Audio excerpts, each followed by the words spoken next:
There comes a time in every soul's journey when silence becomes not just strength, but survival. What I am about to say isn't just a warning, it is a calling for you to reclaim your power from the mouths that twist your story, from ears that leak secrets like broken vessels. If you have ever felt misunderstood, betrayed, judged, or used, then this message is for you. Stay with me till the end, because by the time I finish, you'll stop handing your life to people who only visit to tear it apart. There is a quiet power in the things you don't say. In a world addicted to sharing, posting, documenting every breath and every bruise, silence has become an act of rebellion. Privacy is no longer just a choice. It is a form of protection, a preservation of peace, a shield between your inner world and the chaos waiting outside. When you keep something for yourself, untouched by opinions and judgment, you give it the chance to grow in peace, to breathe, to become real. Peace is not just the absence of noise, it's the absence of intrusion. The fewer people who know the details of your journey, the fewer voices you have echoing inside your head. Every time you tell someone your dreams, your struggles, your love, your doubts, you're giving away a piece of your mental clarity. Because they don't just listen, they respond. They inject their fears, their comparisons, their expectations into something that was once purely yours. And suddenly, you're not just living your truth, you're editing it to fit what others might think, feel, or say. Privacy is your way of saying, I choose not to negotiate my peace. Not everything is meant to be shared, not because it's shameful, but because it's sacred. You don't owe your process to anyone. You don't need to announce your healing to prove you're getting better. You don't need to publish your love to validate that it's real. When you protect something from the world, you give it a safe place to grow, away from envy, from sabotage, from projection. You see, people often confuse access with intimacy. Just because someone knows you doesn't mean they know what moves you. And many times when you open the door of your personal life, people walk in with muddy shoes and no respect. They turn your openness into vulnerability, your trust into gossip, your honesty into ammunition. They smile while listening, but their minds are already calculating how to twist your truth into their entertainment. And when you give them too much, you give them the blueprint to dismantle you. Your peace lives in boundaries. It thrives in discretion. And when you share less, you feel more. You're more present, more in tune with your own emotions, not weighed down by the imagined reactions of others. You're not filtering your experiences through someone else's comfort or opinion. You're simply living authentically, quietly, fully. There is a dangerous assumption in the world that if you don't post it, it didn't happen. That if you don't speak about it, it doesn't exist. But truth doesn't require validation, and real peace doesn't crave applause. Some of the most powerful transformations happen in silence. The best relationships don't seek the approval of a digital crowd. The deepest healing isn't broadcast, it's lived. People say, sharing is caring. And yes, in safe spaces with the right souls, sharing can heal. But don't confuse sharing with oversharing. You don't have to explain yourself to be understood. You don't have to expose your pain to be believed. You don't have to post your progress to prove your worth. The world doesn't deserve your every scar, your every step, your every prayer. Some things are for your eyes, your heart, your soul alone. And the irony is, when you hold your peace close, the world starts to respect you differently. They can't read you. They can't label you. They can't use what they don't know. Your privacy becomes your power. Your silence becomes your strength. You stop being available to every question, every assumption, every analysis. You move differently. You protect your energy, your time, your spirit. This isn't about being cold or closed off. It's about being wise, about understanding that not every listening ear is a loving one, That some people gather your truth not to understand you, but to control you, to belittle you, or to spread what they never helped you carry. So let them wonder, let them guess, let them sit in the discomfort of not knowing. You don't owe anyone a behind-the-scenes view of your life just because they're curious. Peace isn't loud. It's not a spectacle. It's not for sale. And when you learn to live in it, truly live in it, you stop giving away the keys to your most sacred spaces. Privacy isn't isolation. It's preservation. It's saying, this is mine. This is real. This is not for everyone. And in that quiet decision, you build something unshakable. Your peace, untouched, undisturbed, and finally, truly yours. Your life is not a public performance. It is a sacred unfolding. Every moment, every lesson, every ache, and every joy forms the chapters of your story. But not everyone deserves a front row seat to witness how it all unfolds. There are those who watch not with love, but with envy. Some observe not to celebrate, but to criticize. And many sit too close, not because they've earned the right, but because you forgot to lock the door. We live in a time where access is confused with entitlement. Just because someone is near doesn't mean they belong close. Just because they show up doesn't mean they show up with the right intention. There are people in your life right now who only clap when the lights are on you, but leave the moment the stage goes dark. These are not your people. These are spectators, not supporters. And you owe them nothing. You see, the front row is sacred. It's reserved for the rare souls who hold your hand during intermission, who stand behind the curtain, who remind you of your lines when you forget them. The front row is for those who don't just watch. They invest, they protect, they lift. Too often we fill our front rows with familiar faces instead of faithful ones. We give backstage passes to people who wouldn't even buy a ticket if they had to. And why do we do it? Why do we allow just anyone to sit that close? Maybe it's fear of being alone. Maybe it's history. Maybe it's the illusion that loyalty and time are the same thing. But let me tell you this. Some people stay around not because they care, but because being close gives them control. Proximity without purity is poison. You cannot keep inviting people to your table who only come to rearrange your peace. When you allow the wrong people to sit too close, they start to alter the script of your life. You start performing instead of living. You start editing your truth to make them comfortable.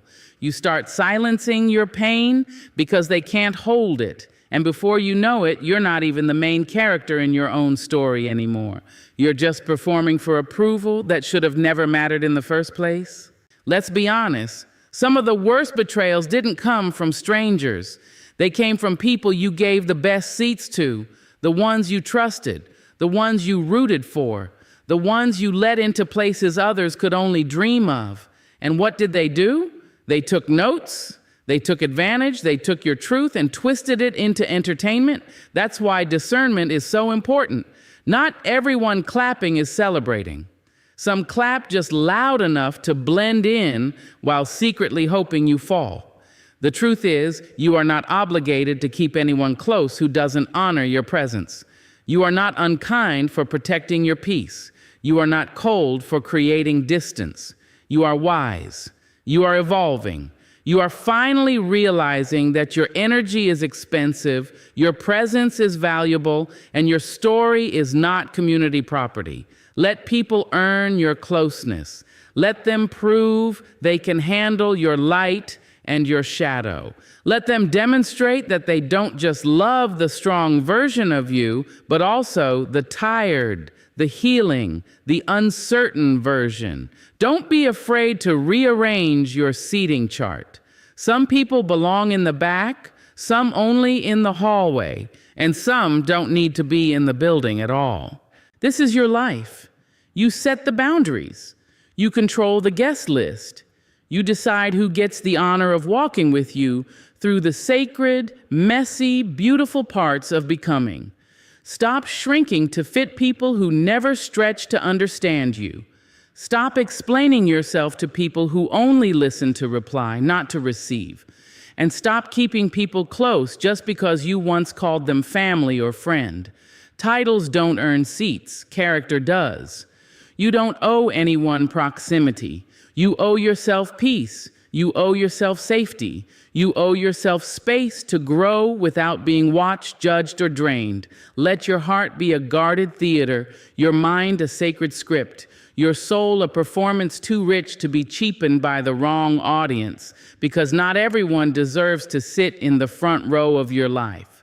And once you learn that, once you really live that, you stop entertaining what doesn't honor you and start living in a way that finally does. There's something dangerous about handing your truth to someone who lacks the depth to hold it. It's like giving a delicate, sacred object to a child who doesn't know its value. Soon it's scratched, dropped, or worse, broken in careless hands. People misuse what they don't understand, not always out of malice, but often out of ignorance, ego, or their own emotional immaturity. And in a world where empathy is rare and judgment is quick, your personal life becomes a battlefield when shared too freely. We live in a time where people don't just want to know you, they want to label you, define you, reduce you to a moment, a failure, a chapter. They want to take what you say and use it to fit a story they've already decided is true about you. It's not what you say, it's how they twist it, how they hear it through the filter of their own pain, jealousy, insecurity, or confusion. You open up about a struggle and they call you weak. You share your success and they say you're arrogant. You express your dreams and they laugh because they never had the courage to chase theirs. And then you wonder why you feel drained after being honest. It's because you handed your vulnerability to someone who saw it as an opportunity, not a responsibility. Not everyone is equipped to receive your truth. Some listen only to gather information, not to understand, not to support, but to store your words for future use, like ammunition waiting for the right moment. People who misuse your story often cloak their intentions in fake concern, soft smiles, or hollow silence. And before you know it, the very thing you shared to feel lighter becomes the weight they use to keep you down. It's not just strangers who misuse your truth. Sometimes it's people closest to you, friends, family, lovers, people you thought would guard your words like treasures, but instead treat them like gossip or leverage. You speak from the heart and they minimize it. You reveal your wounds and they compare theirs. You cry and they roll their eyes or tell you to get over it. And in those moments, you begin to learn the cost of being understood by the wrong soul. There is a reason why silence becomes the sanctuary for so many of us. When people misinterpret your intentions, you stop explaining. When they twist your words, you stop speaking. When they laugh at your pain or dismiss your experience, you start to build walls instead of bridges. And while that silence may feel lonely, it's often where your healing finally begins. Because in silence, no one can misuse what they never knew. It's important to remember that misunderstanding is not your burden to carry. You do not exist to be decoded by everyone. You do not need to simplify your depth for shallow waters. You do not owe explanations to people who don't even try to understand your language. Your feelings are not up for debate. Your experience is not a panel discussion. And your truth doesn't require the approval of those who can't hold it with care. People fear what they don't understand, and what they fear, they attack. Sometimes in subtle ways, eye rolls, dismissive comments, condescending advice. Other times in open hostility, mocking your lifestyle, questioning your beliefs, tearing down your choices. It's not about you, it's about their discomfort. Your authenticity threatens the masks they wear. Your healing disrupts their stagnation. Your boldness reminds them of their own timidity. So they misuse you to shrink you, hoping you'll stop shining so they don't have to face their own shadows. That's why wisdom is knowing when to speak and when to stay silent, when to reveal and when to retreat, when to explain, and when to let people draw their own conclusions, because their assumptions are not your responsibility. You do not need to exhaust yourself proving your worth to those who are committed to misunderstanding you. The truth is, the most sacred parts of you are not meant for public consumption. Not everyone deserves to know your why, your how, your what's next. Not everyone will know what to do with your truth, and many will mishandle it not because you were wrong to share, but because they were never worthy of receiving it. So you learn to listen more than you speak. You learn to observe who asks questions with curiosity and who asks with judgment. You learn to give people your time, but not your secrets. You learn to sit with yourself and find comfort in your own company, knowing that understanding doesn't always come from others. It often comes from within. People misuse what they don't understand. That will never change. But what can change is your willingness to keep handing your truth to those who only want to dissect it. Guard your peace, honor your journey, and never let your story become a weapon in someone else's hands. There is something unshakably powerful about the person who walks in silence, who moves without announcing, who grows without broadcasting. Mystery has a presence that noise can never imitate. In a world obsessed with visibility, with telling it all, with putting every thought and moment on display, mystery is rebellion. And that rebellion, when rooted in self-awareness, becomes power. When people can't predict your next step, they can't control you. When they don't know what you're thinking, they can't manipulate your emotions. And when they're unsure of what you're building, they can't tear it down before it blooms. Keeping parts of your life private isn't deception, it's protection. You are not obligated to be readable to anyone but yourself. What you withhold is not always a secret, it's strategy, and strategy is strength. There's a reason the most commanding people don't over-explain themselves. Their strength isn't in how loud they are, it's in how still they remain when others seek validation.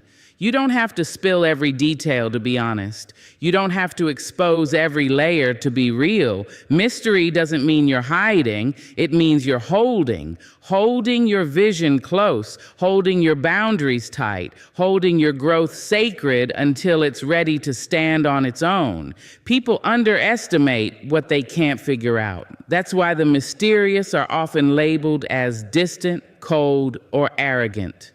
But none of those labels matter because power doesn't argue with misunderstanding. Power is quiet. It doesn't perform for approval or explain itself to noise. The minute you stop answering every question, stop defending every decision, stop giving everyone a front row seat to your internal world, you begin to rise. Not in arrogance, but in peace. Not in isolation, but in self-trust. The truth is, the more people know about your thoughts, your dreams, your wounds, the more control they have over your spirit. If they know where it hurts, they know where to aim. If they know your hopes, they know where to attack. That's why mystery is not just elegant, it's essential. You are not obligated to hand out the map to your soul. Let people wonder, let them guess. Let them sit with their assumptions while you move with intention. When you are unreadable, you become unforgettable. There's a glow in not being fully seen. There's weight in silence that can never be found in noise. Power is not always about domination. It's about presence. And nothing commands presence like the one who is comfortable in their mystery. The person who doesn't need to be understood to feel secure, the one who is rooted in purpose, not performance. Look at nature. The most dangerous storms make no noise at first. The most fertile roots grow in complete darkness. And the most transformative moments of a person's life often happen when no one is watching. You don't need the world's attention to become great. You need solitude. You need silence. You need time away from the spotlight to build something real, something deep, something that cannot be shaken when the world finally sees it. Mystery also forces others to meet you on your terms. When you keep something for yourself, you force people to engage with your energy, not just your information. They don't follow you for details. They follow you because they feel something they can't name. That's power. That's influence without effort. That's the magnetism of mystery. It's not about manipulation. It's not about games. It's about knowing that your story is too valuable to be handled carelessly, that your evolution is too personal to be measured by public opinion, and that your journey is too sacred to be shared with eyes that only want to watch, not understand. You get to decide what parts of yourself you give the world. And when you keep some parts hidden, not out of fear, but out of reverence, you deepen your connection with yourself. Not everyone deserves access to your becoming. Not everyone needs to know how you got here or where you're going next. Your power grows in the quiet corners, in the things left unsaid, in the boundaries you build with intention. Let others talk. Let them speculate. Let them create stories in the silence you've chosen. Because you've learned that mystery doesn't diminish your truth, it amplifies it. You don't lose connection by being quiet. You attract deeper ones. You don't become cold by being private. You become focused. And in that focus, in that sacred withholding, your power multiplies. So hold some things close. Not because you're hiding, but because you're building something so real, so meaningful. It doesn't need to be understood to exist. It just needs to be yours. Quietly, powerfully, completely. We are often told that talking helps, that sharing lightens the load, that voicing your pain brings clarity, release, healing. And yes, in the right moment, with the right soul, sharing can be the salve on a wound that aches too deep to bear alone.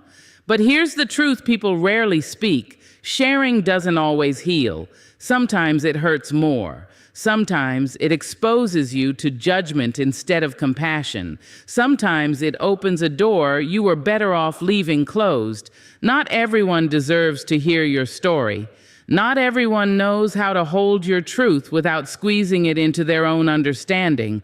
Some people listen only to respond. Others listen to compare. And some don't listen at all. They just wait for the silence so they can redirect the spotlight back to themselves. In those moments, sharing doesn't soothe, it drains. You walk away feeling unheard, unseen, and even more isolated than before you spoke. The pain of being vulnerable in unsafe places is a pain that lingers. You open your chest, hoping for a balm, and instead, you're met with silence, dismissal, or worse, gossip. Your truth, once sacred, becomes a topic. Your struggle becomes someone else's entertainment. And that's when you realize that not every listener is a healer. Not every conversation is a cure. Sometimes sharing your pain invites the wrong kind of attention. You may find people start looking at you differently, not with empathy, but with pity, or judgment, or quiet satisfaction. Not everyone claps for your healing. Some were only comfortable with your brokenness because it made them feel whole. Your progress threatens their complacency. Your voice disrupts the narrative they built about you. So instead of embracing your honesty, they resist it. And suddenly you begin to wonder if silence would have been safer. It's easy to mistake talking for healing, but healing is not always verbal. Healing often begins in solitude, in the quiet spaces where you are free from performance, explanation, and reaction. It happens when you let yourself feel what you feel without needing someone else to validate it. It deepens when you learn to witness your own wounds without judgment, without shame, without seeking rescue. Sharing your story before it's fully processed can sometimes reopen the very wounds you're trying to close. You speak from a place of rawness, and someone's careless words drive the knife deeper. Not intentionally, perhaps, but carelessness wounds all the same. Healing requires gentleness, and not everyone has a gentle heart. Some are harsh by nature, some are triggered by your truth, some see your honesty as weakness and step on it to elevate their own sense of control. It's okay to be selective. It's wise to be discerning. You're not cold for keeping your pain to yourself. You're not broken because you choose to sit with your feelings before speaking them aloud. There's courage in privacy. There's strength in stillness. And sometimes the most healing thing you can do is resist the urge to explain yourself to people who haven't earned the right to know you deeply. There will be moments when silence feels like abandonment, like isolation. But in truth, that silence is often where you meet yourself, where you learn to parent your own inner child, where you learn to hold yourself with the tenderness others failed to give. In those sacred silences, you begin to rewrite the narrative, not for applause, not for attention, but for your own peace. That's the kind of healing that lasts. If you do choose to share, choose wisely. Share with those who listen not to fix you, but to feel you. People who hold your story like it's fragile, not gossip. People who don't just nod, but who sit with you in the ache, offering presence instead of platitudes. These people are rare, but once you find them, they become mirrors, reflecting your worth, not your wounds. But until then, be okay with not sharing. Be okay with keeping your journey between you and the quiet that shaped you. Healing isn't performance. It's personal. It's messy, sacred, nonlinear. And it doesn't need an audience to be real. Some things are meant to be processed in silence and revealed in strength, not explained in the middle of the storm, but witnessed in the calm after it. Sharing doesn't always heal. Sometimes it harms. Sometimes it delays the very restoration you're seeking. So speak when you're ready. Speak when you've sorted through the noise and reached a place of grounded truth. Until then, let your silence be your sanctuary. Let it hold you, shape you, and prepare you for the day when your voice rises, not out of desperation, but from deep and lasting wholeness. Growth is not always loud. It doesn't always come with announcements, confetti, or applause. In fact, most real, lasting growth happens in the quiet, in the moments no one sees, in the decisions you make when no one is watching, in the tears you wipe away in the dark, in the boundaries you build in silence, in the strength you gain, not from shouting, but from enduring. The world glorifies the visible, the celebrated, the documented, but the soul grows best in hidden soil. Quiet places are not voids, they are incubators. They are where you learn to hear yourself clearly, away from noise, judgment, and distraction. In the silence, you learn what's real, what matters, what's been costing you peace. You notice the patterns, the triggers, the wounds that need tending. You start to realize how much of your life has been lived trying to meet expectations that were never yours. And that's where the shift begins. Not in a crowd, not on a stage, but in stillness. The world will always try to convince you that growth must be public to be valid, that if no one sees it, it didn't happen. But that's a lie. A seed does not scream as it breaks through the soil. The sun doesn't announce itself when it rises. Your evolution does not need permission, likes, or recognition. The most meaningful changes in your life often happen in the background when you stop performing and start reflecting. It's in those quiet seasons that you begin to shed the layers that no longer serve you. You start saying no more often. You start choosing peace over chaos, solitude over toxic company, truth over comfort. And though those choices may not be celebrated, they are sacred. They build something in you that can't be taken away. Resilience, self-trust, clarity.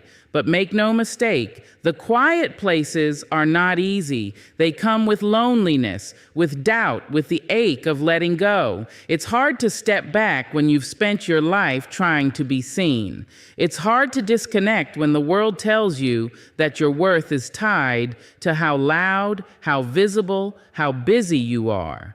But real growth asks you to step into discomfort, to release the need to be understood and embrace the need to understand yourself. You'll notice that the more you grow, the less you need to explain, the less you seek validation.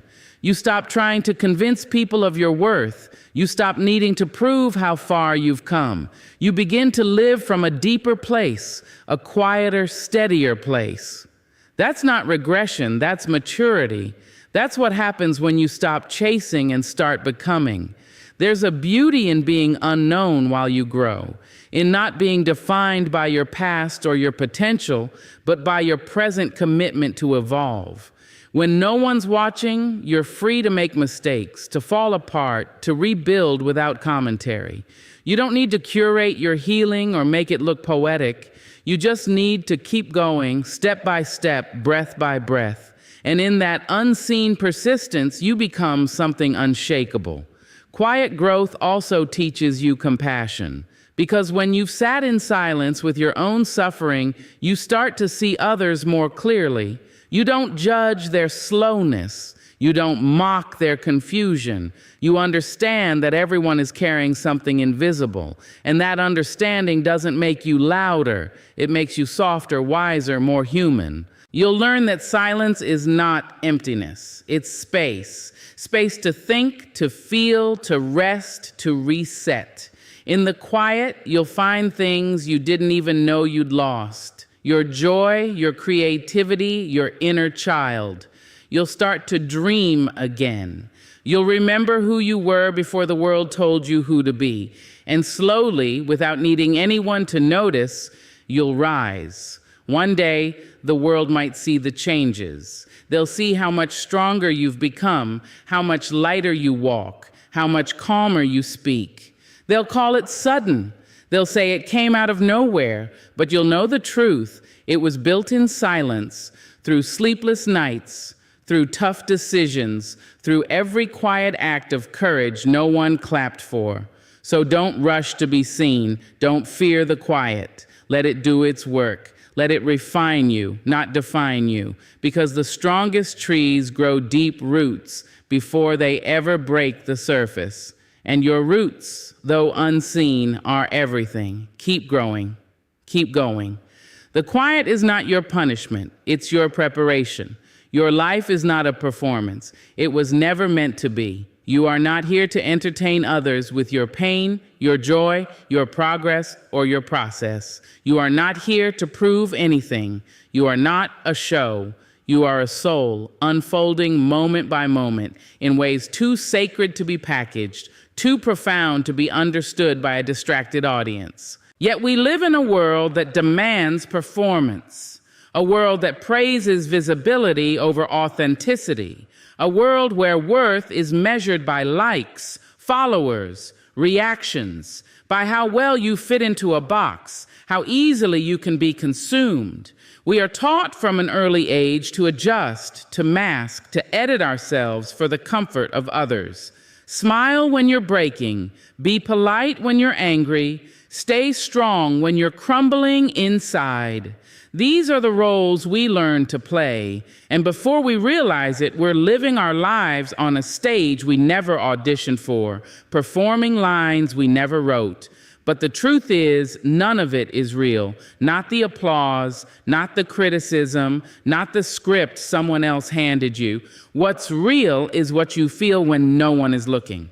What's real is who you are when you stop performing for acceptance and start living for peace. What's real is messy, unfiltered, imperfect, and that is where your freedom begins. There is a high cost to constantly performing. When you live for the gaze of others, you lose touch with your own reflection. You start making choices not from your truth, but from the version of you people expect. You start curating your life instead of experiencing it. You start hiding your sadness because it doesn't fit the role. You fake confidence because doubt makes people uncomfortable. You post smiles while you're quietly drowning, and it's exhausting. You lose yourself trying to be seen. But you are not a character. You are a human being. And it's okay to not be okay. It's okay to disappoint others if it means showing up for yourself. It's okay to outgrow the role you were once applauded for. The version of you they liked might have been the one who tolerated too much, spoke too little, sacrificed too often. Outgrowing that version is not betrayal, it's growth. And growth often means stepping off the stage and walking away from the lights. You don't need to announce every move, explain every decision, or perform every emotion. You don't need an audience to validate your existence. What you do in silence, in private, in the sacred space of your own becoming, that's what defines you. Not the performance, but the process. Not what they see, but what you survive. Not how loudly you rise, but how gracefully you endure.